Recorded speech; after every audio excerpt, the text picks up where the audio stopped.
Silence में ले जाते हैं मन बुद्धि को, चारों ओर से डिटैच करते हुए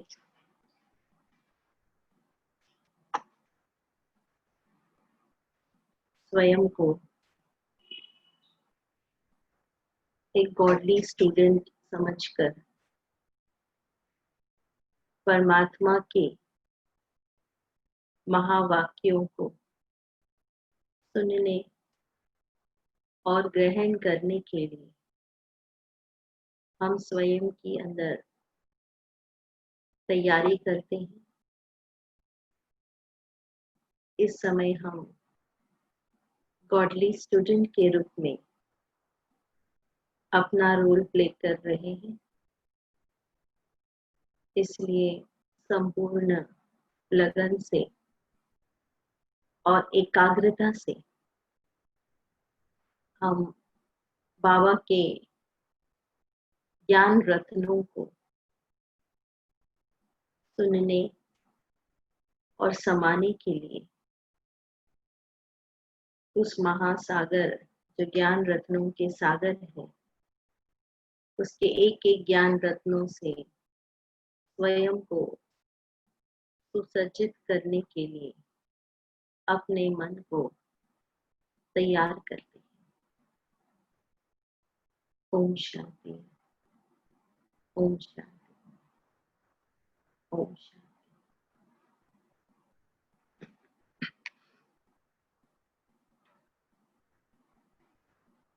आज की मुरली है 4 अगस्त 20। मीठे बच्चे, अकाल मूरत बाबा का बोलता चलता तख्त यह ब्रह्मा है। शिव बाबा है अकाल मूरत, जिनको कभी भी काल खा नहीं सकते। परमात्मा की महिमा है अकाल मूरत। और परमात्मा जो अकाल मूरत है वो उनका तख्त, तख्त माना जो सीट होती है। वैसे तो सीट एक जगह पे होती है, स्थिर होती है, लेकिन बाबा ने कहा कि ये सीट माना ब्रह्मा बाबा, वो कैसी सीट है? बोलने वाले और चलने वाले। माना शिव बाबा जो ब्रह्मा बाबा के तन में आते हैं एंड उनके ब्रिकुटी माना मस्तक में विराजमान होते हैं। तो ब्रह्मा बाबा की जो तख्त है वो शिव बाबा की सीट है। एंड वो कैसी सीट है? वो बोलता चलता तख्त है। तो ये अकाल मूरत बाबा का बोलता चलता तख्त यह ब्रह्मा है। ब्रह्मा बाबा का टाइटल है कि शिव बाबा की सीट, जिसमें शिव बाबा बैठते हैं, आते हैं। जब वो ब्रह्मा में आते हैं तब तुम ब्राह्मणों को रचते हैं। शास्त्रों में दिखाते हैं कि ब्रह्मा के मुख से हजारों ब्राह्मण निकले। जब वह ब्रह्मा में आते हैं तब तुम ब्राह्मणों को रचते हैं। शास्त्रों में क्या दिखाते कि ब्रह्मा के मुख से हजारों ब्राह्मण निकले। अभी किसी के मुख से किसी का जन्म तो नहीं होता है ना। कभी देखा है या सुना है कि किसी के मुख से किसी का जन्म हो गया? तो इसका शास्त्रों में इसका अर्थ क्या है कि किसी के मुख से जन्म, ब्राह्मणों का जन्म ब्रह्मा के मुख से हुआ, ऐसा कहते हैं। तो जब ये इसका वास्तविक अर्थ ये है कि जब शिव बाबा ब्रह्मा बाबा के तन में प्रवेश होते हैं और जो वो ज्ञान सुनाते हैं ब्रह्मा मुख के द्वारा, और जो आत्माएं ये ज्ञान सुनती है उनको ये टाइटल मिलता है ब्राह्मण। और या तो ब्रह्मा कुमार कुमारियां, जो ब्रह्मा के मुख से निकले वो है ब्रह्मा कुमार और कुमारियां। तो वास्तव में हम बच्चे कौन बन गए? ब्रह्मा कुमार और कुमारियां। तो हमारी आत्मा जो है वो ब्राह्मण बनती है इस समय। इसलिए कहा कि ब्रह्मा के मुख से एक बच्चे का जन्म नहीं होता, लेकिन हम सब ने ये ज्ञान सुना, तो ये हमारा नया जन्म है। इसलिए ब्रह्मा के मुख से हजारों ब्राह्मण निकले हैं। तो जब वह ब्रह्मा में आते हैं तब तुम ब्राह्मणों की रचते हैं। ब्राह्मणों की रचना कैसी हुई, ब्राह्मण कैसे क्रिएट हुए इस दुनिया में, ब्रह्मा के मुख से वो क्रिएट हुए। पहले हम क्या थे, शूद्र थे, शूद्र कुमार कुमारियां, बाबा कई बार कहते हैं, माना आत्मा की क्वालिटी शूद्र थी, लेकिन ज्ञान सुनने के बाद क्या बन गए, ब्राह्मण बन गए। ब्राह्मण माना कौन है, ब्राह्मण माना जो वाइज, ब्राह्मण माना जो ऊंच है, ज्ञानी है, समझदार है। ब्राह्मण माना जो पवित्र है, उसको ब्राह्मण कहेंगे। तो हम वो क्वालिटीज को जब धारण करते हैं तब हम एक्चुअली ब्राह्मण बनते हैं। सिर्फ मुरली सुनने से हम थोड़ी ब्राह्मण बनेंगे। हाँ, ब्राह्मण बनने का रास्ता बाबा हमको मुरली के द्वारा बताते हैं कि ब्राह्मण अपने सोल को ऐसा बनाना, माना प्योरीफाई करना अपने सोल को, अपने सोल को नॉलेजफुल बनाना, अर्थात हर कर्म में नॉलेज को यूज करना। इसलिए ब्राह्मणों को कहते हैं ना समझदार। तो माना हम समझदार कौन है, जो ज्ञान को यूज करते हैं। हम कई बार क्या होता है कि बहुत ज्यादा डिसीजंस इमोशनल होके, सेंटिमेंटल होके लेते हैं, समझदार होके नहीं लेते। तो वो समझदार होकर भी लाइफ में रहना जरूरी है, उसको कहेंगे वो ब्राह्मण आर्ट।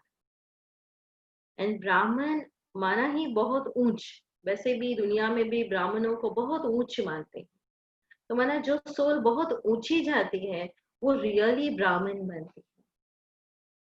और ब्राह्मण जो होते हैं, जैसे वो उनको हमेशा विद्वान, ऐसे शास्त्र पढ़ते हैं, मंत्र जाप करते हैं, इस प्रकार से दिखाते हैं।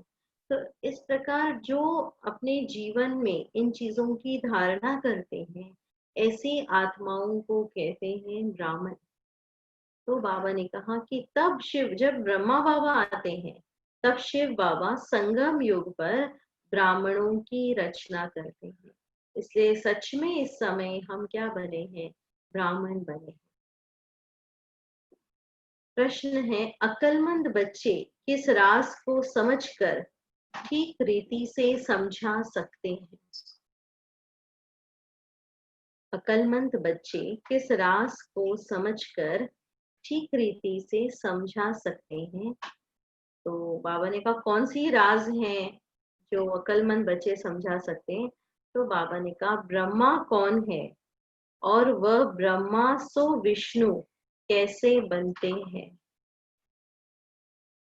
प्रजापिता ब्रह्मा यहाँ है, वह कोई देवता नहीं है।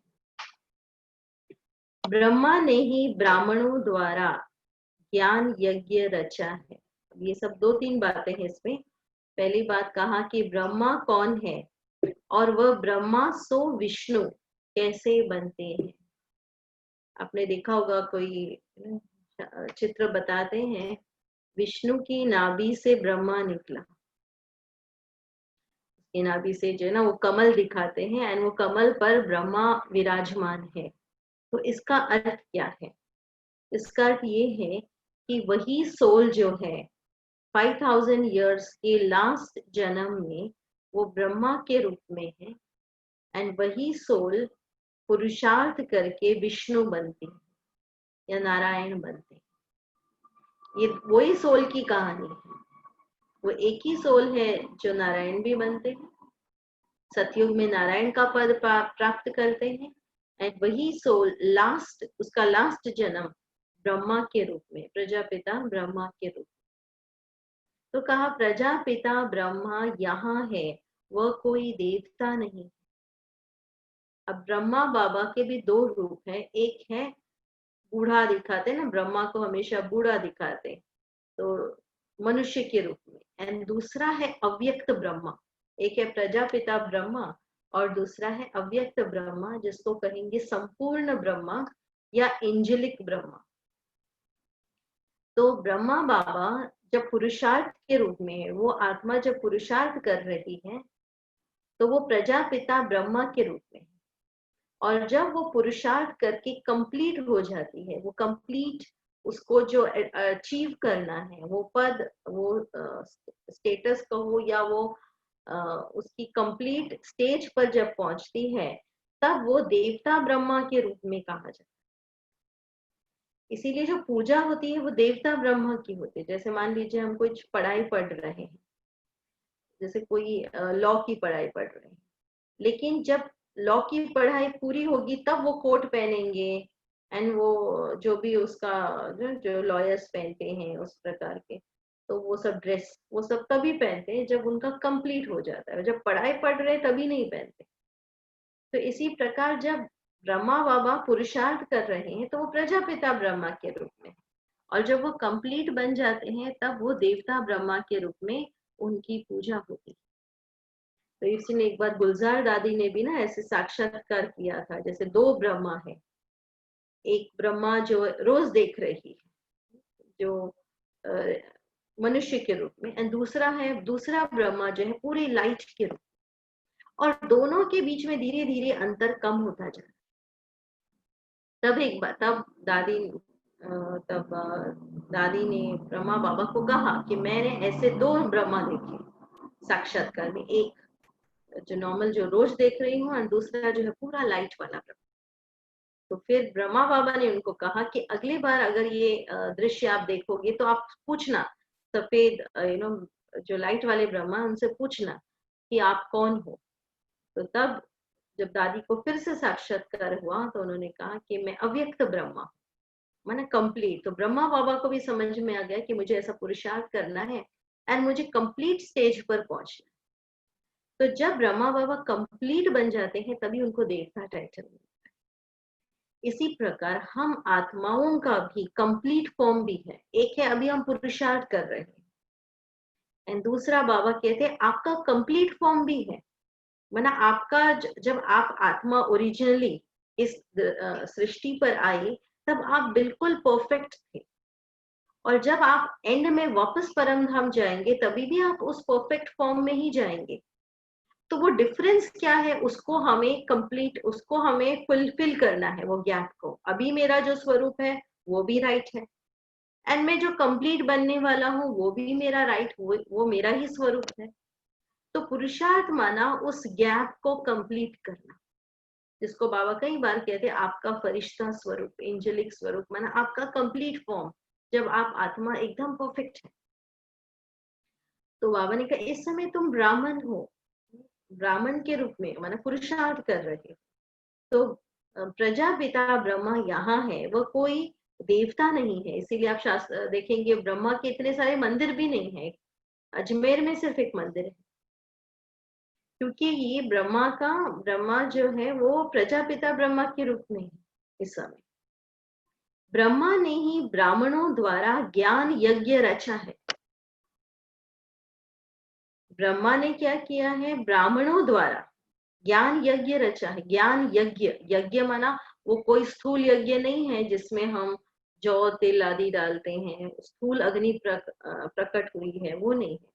लेकिन ज्ञान यज्ञ माना ये परमात्मा के कार्य को यज्ञ कहा गया है। यज्ञ कुंड में सब कुछ स्वाहा करते हैं। तो वैसे ही हम अपना तन मन धन पुराने स्वभाव संस्कार सब कुछ इसमें स्वाहा करते हैं, पुराना सब कुछ इसमें स्वाहा करना है। इसलिए कहा तो स्वाहा करो, या दूसरे अर्थ में कई बार बाबा कहते हैं उसको सफल करना।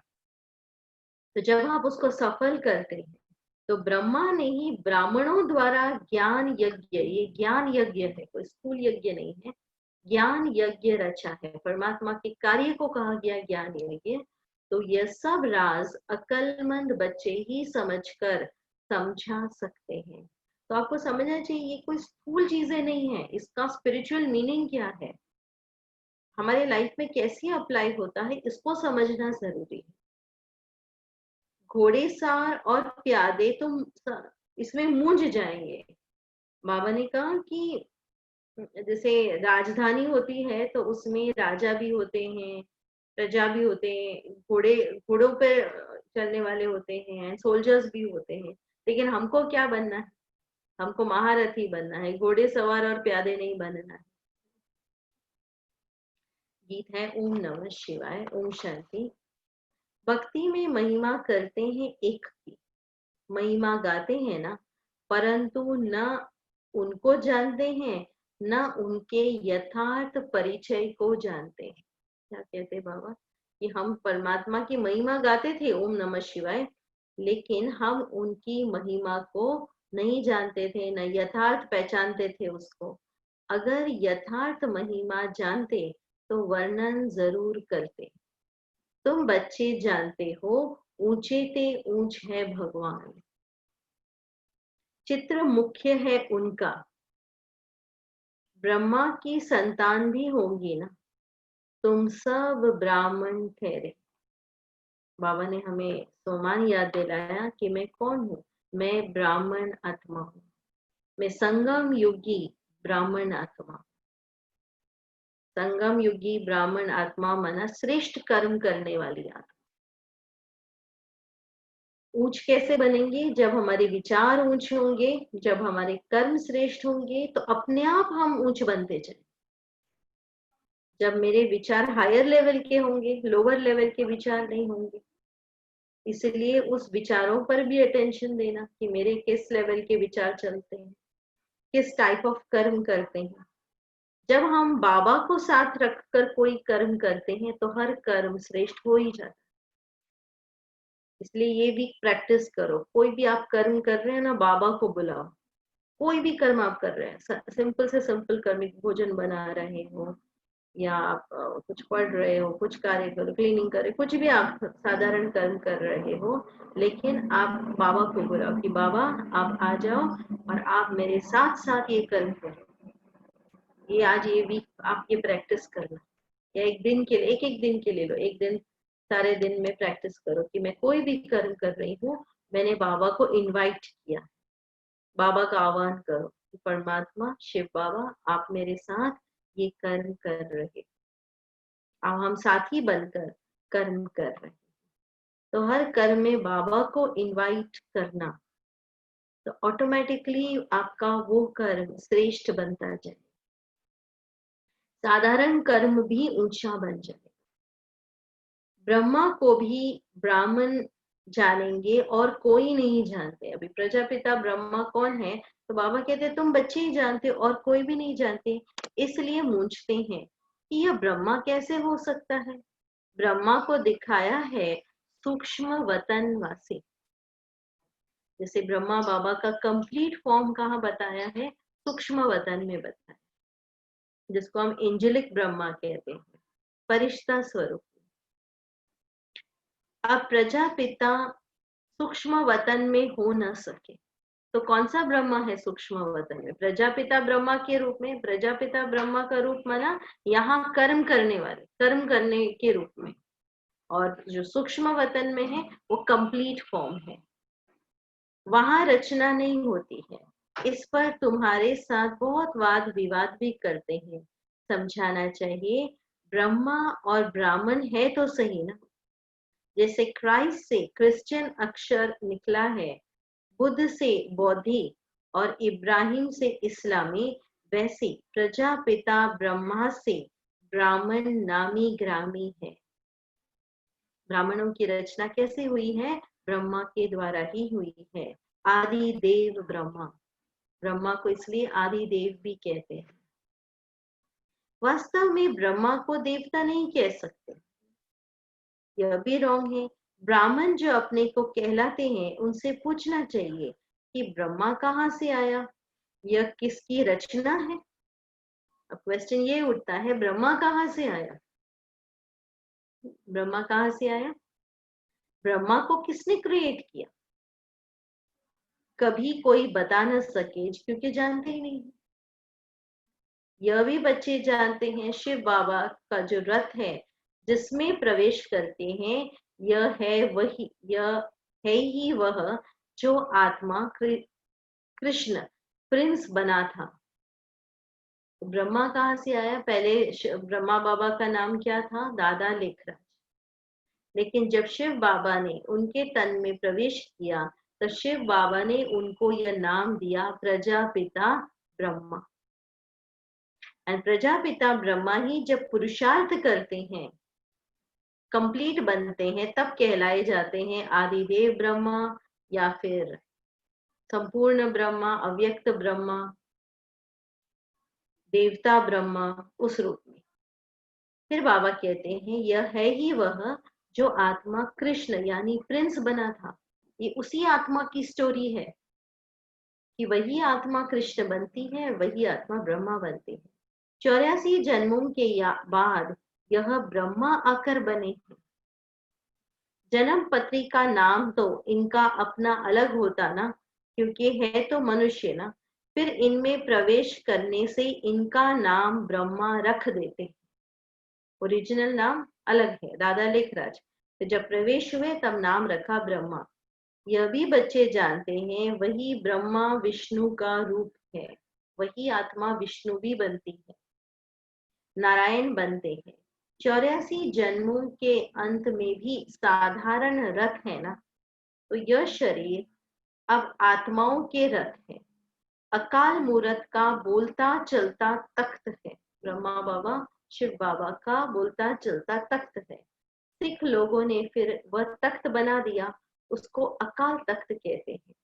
यह तो अकाल तख्त सब है, आत्माएं सब अकाल मूरत है। वास्तव में आत्मा तो सब अकाल मूरत है। आत्मा को तो कोई काल खा नहीं सकता।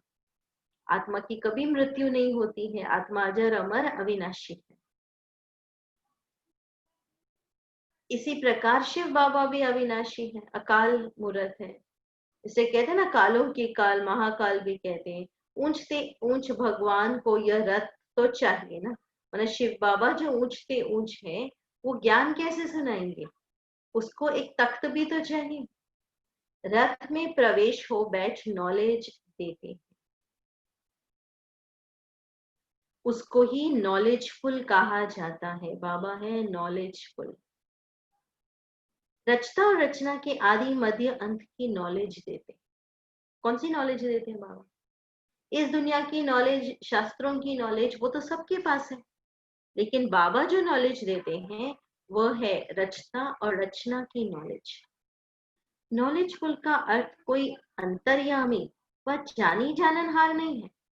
नॉलेजफुल माना ये नहीं कि वो ना अंतर्यामी है व जानी जाननहार है, सब कुछ उनके मन, आपके मन में क्या चल रहा है वो सब जानने वाला, ऐसा नहीं। सर्वव्यापी का अर्थ दूसरा है, जानी जाननहार का अर्थ दूसरा है। मनुष्य तो सबको मिलाकर जो आता है सो कहते हैं। अभी तुम बच्चे जानते हो हम सब ब्राह्मण ब्रह्मा की औलाद है। हम कौन है? ये हमारा स्वमान है कि मैं ब्राह्मण हूं, यानी ब्रह्मा की संतान। हमारा कुल सबसे ऊंचा है। ब्राह्मण कुल ऊंचा, ऐसे चोटी भी दिखाते हैं ना, ब्राह्मणों को चोटी दिखाते हैं क्योंकि वो उच्च कुल के। जिसको अपनी फैमिली बहुत अच्छी फैमिली की है तो उनको कितना नशा रहता है कि हम इस फैमिली के हैं ना, हम इस कम्युनिटी के हैं, इस फैमिली के हैं। तो बाबा ने कहा तुम इस समय ब्राह्मण बने हो जो सबसे उच्च कुल का है। वो लोग देवताओं को ऊंच रखते हैं क्योंकि सतयुग में देवी देवता के, सतयुग आदि में देवता हुए। प्रजापिता ब्रह्मा की औलाद ब्राह्मण होते हैं, यह कोई नहीं जानते सिवाय तुम बच्चों के। फिर बाबा ने कहा कि ब्रह्मा का राज अच्छी रीति समझाना पड़े। वह जिस्मानी ब्राह्मण अलग है जो पूजा करते हैं, धामा खाते हैं। एक होता है जिस्मानी ब्राह्मण, लेकिन बाबा ने हमको कहा तुम बच्चे हो रूहानी ब्राह्मण। जिस्मानी माना बॉडी, एक शरीर के आधार पर उनको नाम मिला है ब्राह्मण। लेकिन बाबा ने कहा कि तुम बच्चे कौन से ब्राह्मण हो? तुम रूहानी ब्राह्मण हो।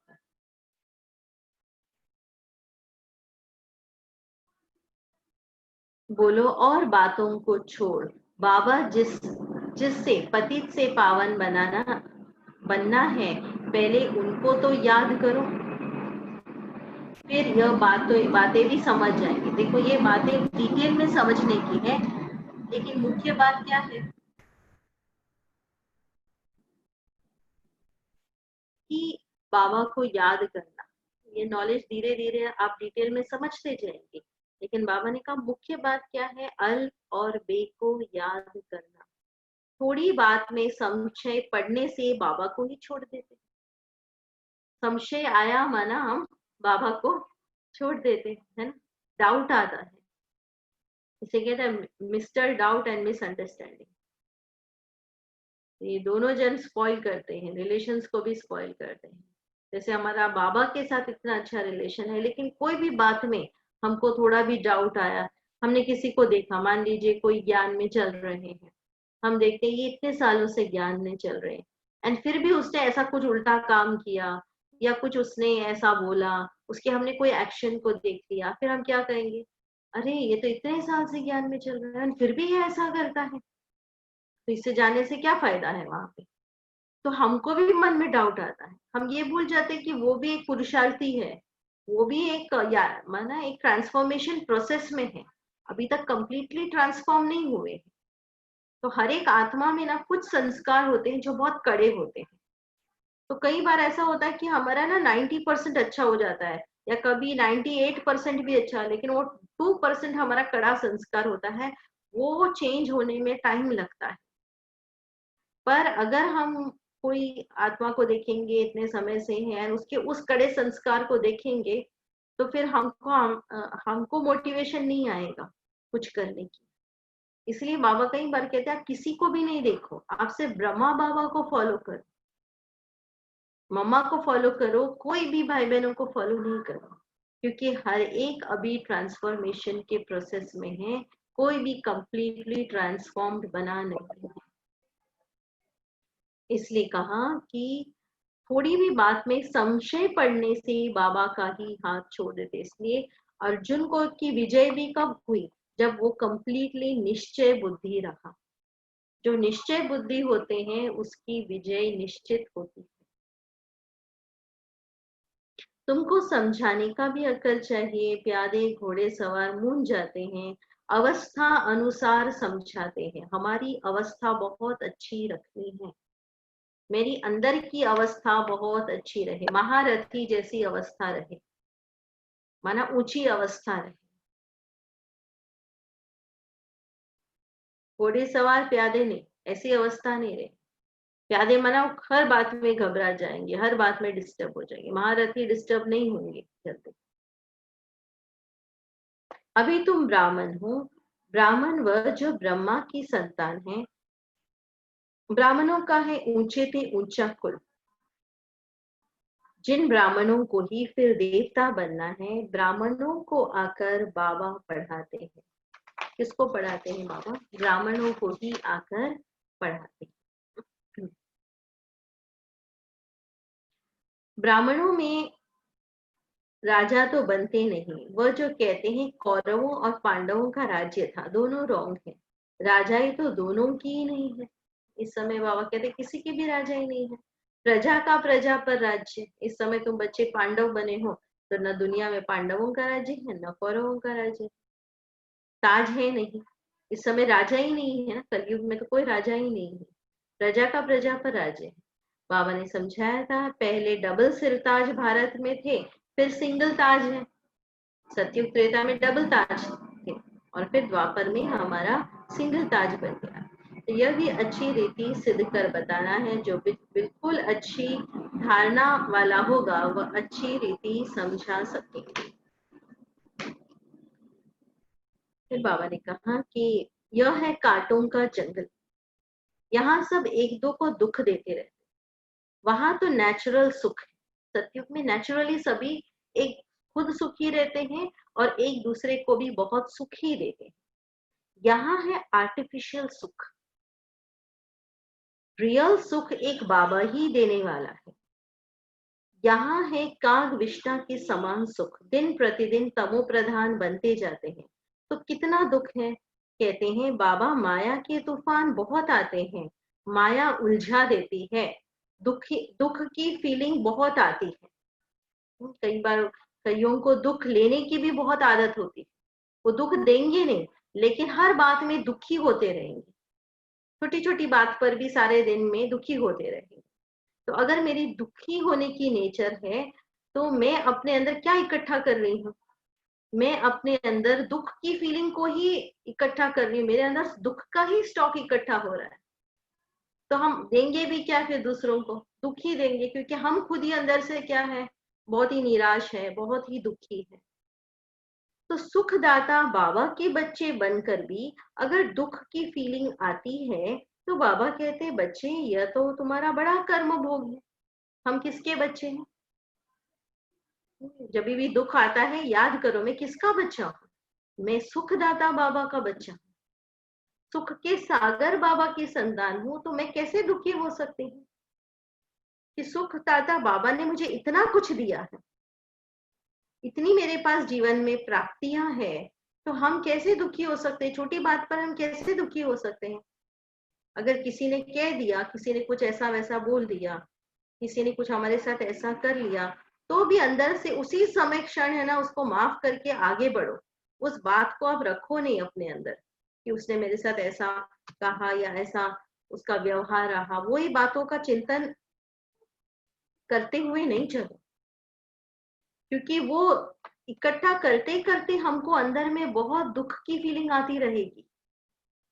एंड जो हमारे पास प्राप्तियां हैं उसका सुख हम नहीं ले सकेंगे, क्योंकि मेरे अंदर सारा समय क्या बातें चल रही है कि उसने मेरे साथ ऐसा ऐसा व्यवहार किया, तो वो बात की बहुत दुख की फीलिंग अपने अंदर आती रहती।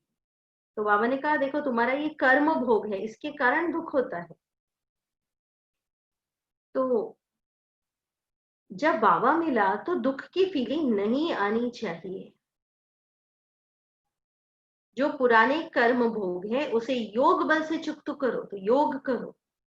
जितना आप योग करेंगे आपके कार्मिक अकाउंट चुकते होते जाएंगे, और जितना आपका चुकता होता जाएगा उतना आप सुखी होते जाएंगे।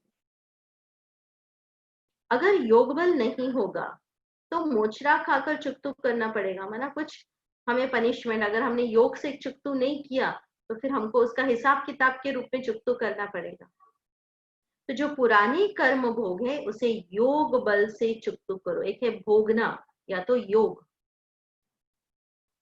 तो मोचरा और मानी तो अच्छी नहीं, सजा खाकर पद पाना अच्छा नहीं। अच्छा नहीं, मानी माना जैसे रोटी, माना तो बाबा कहते कि सजा खाकर कुछ अच्छा पद मिल गया, सजा खाकर फल मिल गया, तो क्या बड़ी, क्या उसमें कौन सी अच्छी बात है? अगर योग बल नहीं होगा तो मोचरा खाकर चुप तो करना पड़ेगा। मोचरा और मानी तो अच्छी नहीं है, पुरुषार्थ करना चाहिए। यह तो ड्रामा अनुसार बाबा कहते पुरुषार्थ करते रहो। अभी तुम पुरुषार्थ करते हो नई दुनिया में हम जाए, वहां जाकर नए नए महल बनाने पड़ेंगे, राजाओं के पास जन्म लेते हैं जैसे कृष्ण जन्म लेता है, परंतु इतने महल आदि सब पहले से थोड़े ही होंगे, वह तो फिर बनाने पड़ेंगे। कौन रचते हैं? जिसके पास जन्म लेते हैं। गाया भी हुआ है, राजाओं के पास जन्म लेते हैं। इसलिए अपने आप को जैसे आप, जैसे कोई नया मकान बनाने वाले होते हैं ना, तो पुराना मकान हमें पता है कि अभी ये पुराना मकान जो है वो अभी बिगड़ेगा, एंड अभी कभी भी इससे इसको हमको छोड़कर जाना पड़ेगा। तो नया, नए में जाने की खुशी होती है।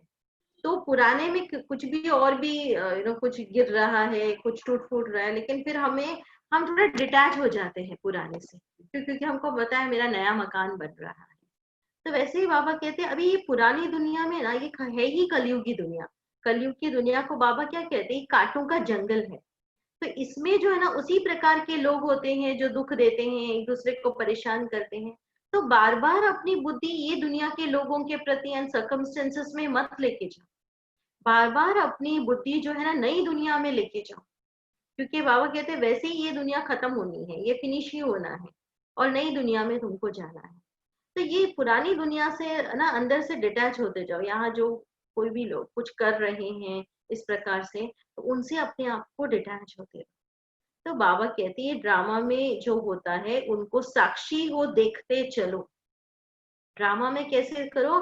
साक्षी होकर देखते चलो, और साथ साथ याद की यात्रा में मस्त रहो। ड्रामा में कई चीजों को साक्षी होकर, ऑब्जर्वर होकर देखते चलो। जब आप ऑब्जर्वर होंगे तब आप डिटैच भी होना सीख जाएंगे। उसका रोल ऐसा है, अपनी बुद्धि को बहुत इन्वॉल्व नहीं करो।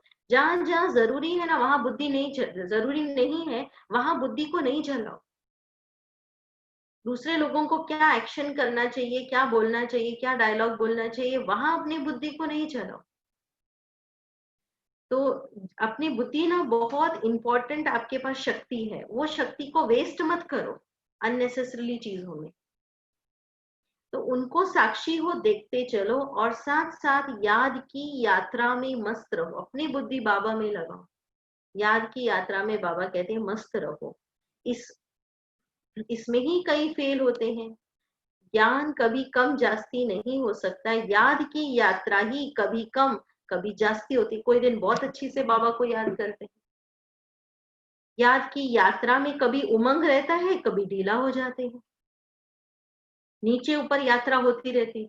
माना कभी कोई दिन बहुत अच्छा योग लगा, कोई दिन हमारा योग ही नहीं लगता। ज्ञान में तुम सीढ़ी नहीं चढ़ते हैं। याद ज्ञान को यात्रा नहीं कहा जाता है, यात्रा है याद की, पिलग्रिमेज ऑफ रिमेम्बरेंस। बाबा कहते हैं याद में रहने से तुम सेफ्टी में रहेंगे। बाबा की याद ही हमारी सेफ्टी है। ये एकदम पक्का अंडरलाइन करना, बाबा की याद हमारी सेफ्टी है। बाबा हमारा रक्षक है, कल रक्षाबंधन भी मना है ना। तो बाबा की याद हमारी सेफ्टी है। शिव बाबा मेरा रक्षक है, मेरी आत्मा की रक्षा करते हैं, बाबा मेरा रक्षक है। देह अभिमान में आने से तुम बहुत धोखा खाते हो, विकर्म कर देते हो, उसमें फेल हो पड़ते हैं। क्रोध आदि की बाबा इतनी बात नहीं करते, लेकिन विकारों के लिए कहते हैं। ब्राह्मण बनने से तुम धनी बन जाते हो। धनी बाबा को या पति को कहते हैं, शिव बाबा तो पतियों का पति है। सगाई हो जाती है, फिर कहते हैं ऐसे पति के साथ कभी मिलेंगे।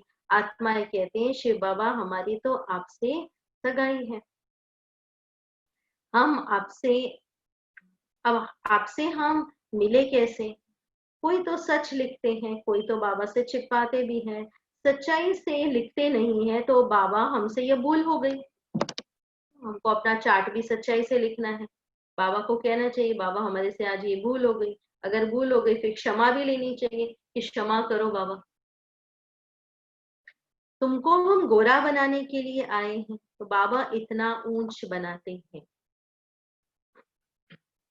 पवित्रता का बहुत मान है, किसकी तकदीर में नहीं है तो बाबा आकर पढ़ाते, फिर भी गफलत करते हैं, याद ही नहीं करते हैं, फिर बहुत विकर्म बन जाते हैं।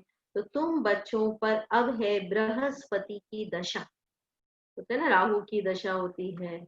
इस प्रकार बाबा कहते हैं शनि की दशा दशा राहु की दशा। तो बाबा ने क्या कहा, तुम्हारे पर कौन सी दशा है। बाबा ने कह दिया कि हमारे पर बृहस्पति की दशा है, सबसे ऊंची दशा। इसलिए कोई भी हमको एस्ट्रोलॉजर को भी पूछने की आवश्यकता नहीं है कि मेरे अभी कौन सी दशा चल रही है, क्योंकि शिव बाबा ने कहा कि जब तुम बाबा के बनते हो तो तुम्हारे पर बृहस्पति की दशा हो ही जाती है। इससे ऊंच दशा और कोई होती नहीं है। दशाएं चक्र लगाती रहती है तुम बच्चों पर। अच्छा मीठे मीठे सिक्के लधे बच्चों प्रति माता पिता बाप दादा का याद प्यार और गुड मॉर्निंग। रूहानी बाबा की रूहानी बच्चों को नमस्ते। हम रूहानी बच्चों की रूहानी बाबा को याद प्यार गुड मॉर्निंग और नमस्ते। धारणा के लिए मुख्य सार पहला है, इस ड्रामा की हर सीन को साक्षी होकर देखना है। एक बाबा की याद में मस्त रहना है, खुशी में रहना। बाबा ने कहा ना दुखी नहीं होना है, सुख सागर के बच्चे हैं, सुखदाता बाबा के बच्चे, इसलिए दुखी नहीं होना है। याद की यात्रा में कभी उमंग कम न हो। दूसरा है पढ़ाई में कभी गफलत नहीं करना। अपनी ऊंच तकदीर बनाने के लिए पवित्र जरूर बनना है। हार खाकर जन्म जन्मांतर के लिए पद भ्रष्ट नहीं करना है। वरदान है मन मनाभव के मंत्र द्वारा सर्व दुखों से पार रहने वाले सदा सुख स्वरूप भव। जैसे मुरली में था सुखी रहना, देखो वरदान भी यही है कि मन मनाभव के मंत्र द्वारा। कौन सा मंत्र है? मन मनाभव। बाबा ने ये नहीं कहा तन मनाभव धन मनाभव, ऐसा नहीं कहा, लेकिन क्या कहा? मन मनाभव, यानी मन मेरे में लगाओ। मन मनाभव के मंत्र द्वारा सर्व दुखों से पार रहने वाले। मैं सब दुखों से पार हूं, मेरी आत्मा सब दुखों से पार है। सर्व दुखों से पार रहने वाले सदा सुख स्वरूप भव। मैं सुख स्वरूप आत्मा हूं। अपनी आत्मा को बहुत सुख में रखना है। जब किसी भी प्रकार का दुख आए तो मंत्र ले लो, जिससे दुख भाग जाएगा। कोई भी दुख आए तो बाबा ने क्या कहा? मंत्र ले लो। स्वप्न में भी जरा भी दुख का अनुभव न हो। स्वप्न में भी, ड्रीम्स में भी आपको दुखी नहीं होना है। जब आप जागृत अवस्था में तो बाबा कहते दुखी होना ही नहीं है, लेकिन ड्रीम्स में भी, स्वप्न में भी दुखी नहीं होना। स्वप्न में भी जरा भी दुख का अनुभव न हो। तन बीमार हो जाए, धन नीचे ऊपर हो जाए, कुछ भी हो, लेकिन दुख की लहर अंदर नहीं आनी चाहिए। एक लहर भी दुख की, बाबा कहते हैं, आपके अंदर नहीं आनी चाहिए। चाहे तन बीमार हो, धन नीचे ऊपर हो, बाबा कह रहे हैं कुछ भी हो, लेकिन दुख की लहर अंदर नहीं आनी चाहिए।